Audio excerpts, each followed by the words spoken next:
An Australian journalist released yesterday after being jailed in Egypt for more than a year spoke for the first time today about his ordeal. While in Cairo, a judge sentenced nearly 200 Muslim Brotherhood supporters to death. Jeffrey Brown reports.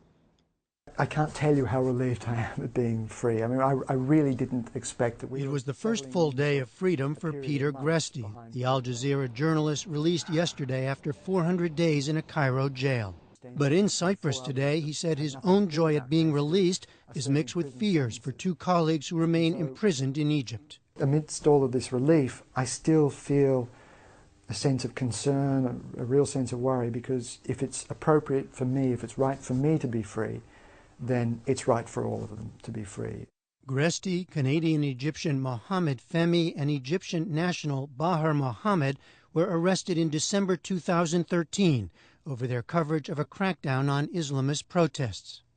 The three were accused of providing a platform for President Mohamed Morsi's Muslim Brotherhood after Morsi was overthrown by the military.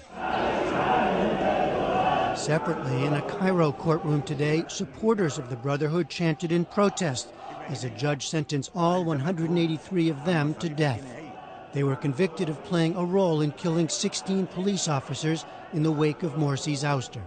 It was the latest in a series of mass trials and death sentences that have drawn international condemnation, including today at the State Department in Washington. It simply seems impossible that a fair review of evidence and testimony could be achieved through mass trials. We continue to call on the government of Egypt to ensure due process for the accused on the merits of individual cases for all Egyptians and discontinue the practice of mass trials. Egyptian officials also face accusations that during protests last week, police killed at least 27 people. One of them was 32-year-old activist and mother Shaima Sabah.